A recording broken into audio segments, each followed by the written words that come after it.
স্বাধীনতার 50 বছর পরে শেখ মুজিব সাহেবের এই যে খুনি কথিত খুনিদেরকে এনে বিচার করা যায়, তাহলে ওসমান হাদিবের খুনিদেরকে কেন আনা যাবে না? বলতে চাই ডক্টর ইউনূস বাদ দিয়া আর সমস্ত উপদেষ্টাদের ঠিক হস্তাদস্তি হচ্ছে, এটা মূলত কেন সেটা আমরা দেখার চেষ্টা করব। এখানে হস্তাদস্তি হচ্ছে কেন করাচ্ছে দেখতে পাচ্ছেন, খুব ভালো উদ্যোগ, কারণ নিরাপত্তার কোনো কম্প্রোমাইজিং এখানে। আমি মিরপুর 11 থেকে এসেছি শহীদ ওসমান হাদি ভাইয়ের এই যে জানাজায় অংশগ্রহণ করেন। আপনারা দেখতে পাচ্ছেন যে কি পরিমাণে মানুষ প্রবেশ করছে ভিতরে। আমরা কিন্তু এই মুহূর্তে সংসদ ভবনের যে মাঠ আছে একেবারে সেই মাঠেই আমরা অবস্থান করছি।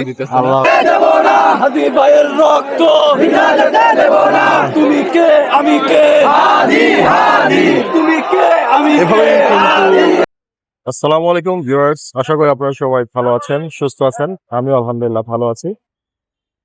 আপনারা সবাই জানেন যে ওসমান হাদি গত 18 তারিখে উনি ইন্তেকাল করেছেন।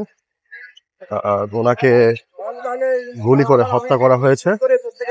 সো সেই ওসমান হাদিরই জানাজার নামাজ আজকে সংসদ ভবনে অনুষ্ঠিত হবে। তো এখানে অসংখ্য মানুষ দূর দূরান্ত থেকে জমায়েত হচ্ছে ওসমান হাদির জানাজার নামাজ আদায় করার জন্য। এই মুহূর্তে আমি আছি সংসদের ঠিক পেছনে, খামার বাড়ির সামনে। আপনারা দেখতে পাচ্ছেন ইতিমধ্যে মানুষজন আসা শুরু করেছে। এখন প্রায় 12টার মতো বাজে, আর জানাজা হতে হতে প্রায় 1:30টার মতো বাজবে। সো ইতিমধ্যে আমরা দেখতে পাচ্ছি অসংখ্য মানুষজন জানাজার উদ্দেশ্যে রওনা দিয়েছে। এখানে কিন্তু কড়া নিরাপত্তার ব্যবস্থা করা হয়েছে। দেখতে পাচ্ছি রাস্তায় প্রতিটি রাস্তায় পুলিশ মোতায়েন করা হয়েছে। বিভিন্ন জায়গায় পুলিশ আনসার এখানে জড়ো হচ্ছে, বিভিন্ন জায়গা থেকে যে যার মতো করে আসছে, দল হয়ে আসছে, দল বেঁধে আসছে আর কি। তো দেখুন এখানে কিন্তু পর্যাপ্ত পরিমাণে নিরাপত্তার ব্যবস্থা করা হয়েছে। দেখা যাচ্ছে যে অসংখ্য পুলিশ এখানে আছে এবং এখানে ব্যারিকেড দেওয়া হয়েছে। আমরা দেখতে পাচ্ছি এই রাস্তায় চলাচল সম্পূর্ণরূপে বন্ধ করে দেওয়া হয়েছে। এখানে ব্যারিকেড দেওয়া হয়েছে, রাস্তাটি সম্পূর্ণরূপে বন্ধ আছে। আর রয়েছে অসংখ্য পুলিশ এবং আনসার বাহিনী। তো আমরা আগাবো সামনের দিকে এবং আপনাদেরকেও দেখাবো। দেখতে পাচ্ছেন যে মানিক মিয়া রোডটা, সংসদ ভবনের যে রোড, সেই রোডটি কিন্তু সম্পূর্ণভাবে বন্ধ করে দেওয়া হয়েছে। এখানে মূলত সকল শ্রেণীর মানুষ জড়ো হচ্ছে, কোনো বিশেষ কোনো গোষ্ঠী নয়, সমগ্র বাঙালির সমস্ত পর্যায়ের সাধারণ মানুষ এখানে কিন্তু আসতেছে। ওসমান হাদির জানাজা উপলক্ষে এখানে কিন্তু নিরাপত্তার জন্য আলাদা চেকিং সিস্টেম করা হয়েছে, যেখানে সবাইকে এক এক করে চেক করে ভিতরে প্রবেশ করানো হচ্ছে, যেটি মূলত সম্পূর্ণ নিরাপত্তার স্বার্থে। সামনে দেখতে পাচ্ছি হস্তাদস্তি হচ্ছে, এটা মূলত কেন সেটা আমরা দেখার চেষ্টা করব। এখানে হস্তাদস্তি হচ্ছে কেন, হস্তাদস্তি করে ঢোকার চেষ্টা করছে, যেটা মোটেও কিন্তু কাম্য নয়। সবার নিরাপত্তার স্বার্থেই কিন্তু এই নিরাপত্তা চেকিং ব্যবস্থা করা হয়েছে। সবাই কিন্তু আমরা এই নিরাপত্তার চেকিং এর ভিতর দিয়ে আমরা প্রবেশ করব। এই যে দেখতে পাচ্ছেন, এই যে চেকিং এর জন্য যে গেটটা করা হয়েছে, আমরা সেদিক দিয়ে কিন্তু লাইন ধরে ধরে আমরা ঢোকার চেষ্টা করছি। দেখতে পাচ্ছেন সবাই কিন্তু লাইন ধরেই ঢুকছে। এই তো দেখি আমাদের কিরকম চেকিং করা হয় এখানে। এখানে কিন্তু আমরা দেখতে পাচ্ছি যে পুলিশ কিন্তু এই যে ব্যাগ চেক করছে, যেটা খুবই ভালো উদ্যোগ। এই যে ভাই সুন্দর চেকিং এর মাধ্যমে আমাদেরকে প্রবেশ করাচ্ছে, দেখতে পাচ্ছেন খুব ভালো উদ্যোগ, কারণ নিরাপত্তার কোনো কম্প্রোমাইজিং এখানে হচ্ছে না। সো এই তো আমরা দেখতে পাচ্ছি যে অসংখ্য মানুষ কিন্তু ইতিমধ্যে এখানে জমায়েত হয়েছে। আপনারা দেখতে পাচ্ছেন যে কি পরিমাণে মানুষ প্রবেশ করছে ভিতরে। আমরা দেখতে পাচ্ছি মানুষ কিন্তু দলে দলে প্রবেশ করছে। এখানে মূলত আরো অনেক আগে থেকেই মানুষ কিন্তু আসা শুরু করেছে। কি অবস্থা ভাই, কেমন আছেন? এই তো আলহামদুলিল্লাহ ভালো আছি। আপনি কোথা থেকে এসেছেন এখানে? আমি মিরপুর 11 থেকে এসেছি শহীদ ওসমান হাদি ভাইয়ের এই যে জানাজায় অংশগ্রহণ। ওনাকে আমি এই যে আপনার 24শে জুলাই 5ই আগস্টের পরে উনি যে ইনকিলাব মঞ্চের এই সূত্রপাত শুরু করেছেন, এরপর থেকে ওনার এই সুন্দর সুন্দর কথা এবং দেশপ্রেম, ওনার দেশের জন্য যে উৎসর্গমূলক বাক্য, ওগুলো আসলে আমি মুগ্ধ হয়েছি। এবং দেশের প্রতি ওনার যে টান এবং উনি যে নির্বাচনের প্রচারণা, খুব সাধারণ মানুষের জন্য, মানে খুব সাধারণ মানুষের মতো উনি অসাধারণভাবে নির্বাচন প্রচারণা করেছেন, যেখানে কোনো টাকা পয়সা বা লোকজন ভাড়া করেন নাই, নিজের মতো করে অসাধারণভাবে উনি নির্বাচন প্রচারণা করেছেন। আচ্ছা আচ্ছা, খুব ভালো। আপনার সাথে আর কে কে এসেছে? আমার বাসার মধ্যে 2-3 জন আছে, ওনারা কাজ করে, যে তার আচ্ছা, আচ্ছা। ওনারা আসতে পারে নাই। আর আমি বাসায় একাই ছিলাম, তাই আমি বাসায় থাকি নাই, চলে আসছি। হাদি ভাইয়ের রক্ত তুমি কে আমি কে, তুমি কে আমি কে। এভাবে কিন্তু হাদি হাদি বলে কিন্তু স্লোগান দেওয়া হচ্ছে। সো আমরা হেঁটে হেঁটে সামনের দিকে আগাচ্ছি। দিবের খুনিদেরকে কেন আনা যাবে না? ফ্রান্স থেকে, ইটালি থেকে খুনিদেরকে বের করে আনছেন না, এটা তো পাশের রাষ্ট্র ভারত, তাদের মধ্যে থেকে কেন আনা যাবে না? যদি সরকার কূটনৈতিকভাবে ব্যর্থ হয়, সরকারের উচিত এই সেনাবাহিনী নৌবাহিনীর মধ্যে আমাদের অনেক বিপ্লবী ভাইরা রয়েছে, যারা বিপ্লবের সময় আমাদেরকে সরাসরি সমর্থন দিয়েছেন, তাদের মাধ্যমে গোপন মিশন চালিয়ে হলেও এই খুনিকে সেখান থেকে বের করে আনতে হবে। সরকারের পক্ষে এটা সম্ভব, শুধুমাত্র সদিচ্ছার অভাব।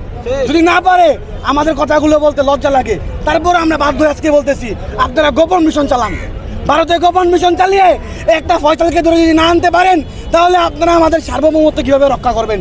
এটা কি প্রশ্ন আসে না? আমি কিন্তু এখানে একা এসেছি, আমার সাথে কেউ নেই, বাট অসংখ্য মানুষই আমার মতো এরকম আছে যারা কিনা একাই চলে এসেছে। কেউ দলবদ্ধ হয়ে, কেউ বন্ধু বান্ধব, কেউ ফ্যামিলির সাথে এখানে চলে এসেছে। এবং বিভিন্ন শ্রেণীর মানুষ, বিভিন্ন পেশার মানুষ, বিভিন্ন বয়সের মানুষ কিন্তু এখানে জড়ো হচ্ছে, দলমত নির্বিশেষে। আপনারা জানেন হয়তো যে আজকে কিন্তু শনিবার, আজকে কিন্তু সরকারি শোক ঘোষণা করা হয়েছে। সমস্ত স্কুল, কলেজ, ইউনিভার্সিটি, সরকারি বেসরকারি প্রতিষ্ঠান কিন্তু বন্ধ রাখা হয়েছে। আজকে হাদির যেই অনাকাঙ্ক্ষিত মৃত্যুর ঘটনা, তাকে যে খুন করা হয়েছে, সেই খুনের সেই শোকে কিন্তু সারা জাতি আজ শোক পালন করছে। এই দিনটি হয়তো স্মৃতির পাতায়, ইতিহাসের পাতায় রয়ে যাবে। আজকে ডিসেম্বরের 20 তারিখ। তিনি কিন্তু খুবই সৎ একজন মানুষ ছিল। তিনি কিন্তু কোনোভাবেই তিনি কিন্তু কোনো দুর্নীতির সাথে বা যে কোনো অন্যায় যারা জড়িত ছিল তাদেরকে কিন্তু তিনি নিয়ে সমালোচনা করেছেন, প্রতিবাদ করেছেন। এই দেশের মানুষের জন্য কিন্তু তিনি আওয়াজ তুলেছেন, অন্যায়ের বিরুদ্ধে তিনি কিন্তু লড়েছেন। এবং তিনি একটি দৃষ্টান্ত তৈরি করেছেন যে আসলে মানুষ কিভাবে অন্যায়ের প্রতিবাদ করে অন্যায়কে প্রতিহত করতে পারে, সেই দৃষ্টান্ত তিনি আমাদের মাঝে রেখে গিয়েছেন। আমরা দেখতে পাচ্ছি এমপি হোস্টেলে কিন্তু বারান্দা দিয়ে বেশ কিছু সেনাবাহিনীকে দেখা যাচ্ছে, নিরাপত্তার সাথে তাদেরকে সেখানে মোতায়েন করা হয়েছে। আমরা এই মুহূর্তে আছি সংসদ ভবনের গেটের বাহিরে। সংসদ ভবনের ভেতরে এখনো সেরকম ভাবে ঢুকতে দেওয়া হচ্ছে না। কিছু সংখ্যক লোক ঢুকেছে, প্রবেশ করেছে কিছু সংখ্যক লোক, কিন্তু আবার আটকে দিয়েছে। হাদি ভাইয়ের রক্ত তুমি কে আমি কে, তুমি কে আমি কে। এভাবে কিন্তু হাদি হাদি বলে কিন্তু স্লোগান দেওয়া হচ্ছে। আমরা কিন্তু এই মুহূর্তে সংসদ ভবনের যে মাঠ আছে, একেবারে সেই মাঠেই আমরা অবস্থান করছি। সবাই এখানে জমায়েত হয়েছে হাদি ভাইয়ের জানাজায় অংশগ্রহণের জন্য, এবং তার যেই হত্যাকাণ্ড হয়েছে সেটার সঠিক বিচারের জন্য কিন্তু সবাই সবার মতো করে স্লোগান দিচ্ছে। আমরা দেখতে পাচ্ছি এখানে কিন্তু লক্ষ লক্ষ মানুষ কিন্তু জড়ো হয়ে গিয়েছে ইতিমধ্যে। সবাই কিন্তু মূলত এসেছে হাদি ভাইয়ের যেই জানাজা সেটায় অংশগ্রহণের জন্য, এবং তার জন্য কিন্তু তার মাগফিরাতের জন্য দোয়া করার জন্য, আল্লাহ যেন তাকে জান্নাতবাসী করে, সেই দোয়া করার জন্য কিন্তু মানুষ কিন্তু এখানে জড়ো হয়ে গিয়েছে ইতিমধ্যে, আপনারা দেখতে পাচ্ছেন। আর অল্প কিছুক্ষণের মধ্যে হাদি ভাইয়ের জানাজার নামাজ শুরু হয়ে যাবে। আমরা কিন্তু জোহরের নামাজ আদায় করে ফেলেছি, আর কিছুক্ষণের মধ্যেই আমরা জানাজার নামাজ আদায় করব। তো ইতিমধ্যে সবাই কিন্তু অজু করে কাতারে দাঁড়াচ্ছে। কাতারে কিন্তু দাঁড়ানো শুরু হয়ে গিয়েছে। তো আমরা কাতারে দাঁড়ায় যাব। এখানে কিন্তু নামাজের কাতার এখানে দাঁড়াচ্ছে। কাতার কিন্তু শুরু হয়ে গিয়েছে। ভাই সাইডে দাঁড়ান। ভাই নামাজের জন্য গ্যাপ করে নামাজের জন্য।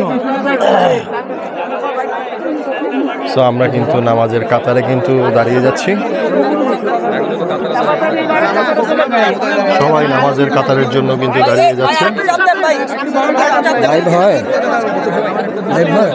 না না না, সবাই কিন্তু এখন বসে পড়েছে। সবাইকে বসতে বলা হয়েছে। সবাই কিন্তু বসে আছে। এখানে কিন্তু লাখো লাখো মানুষ কিন্তু জড়ো হয়েছে, দেখতে পাচ্ছেন।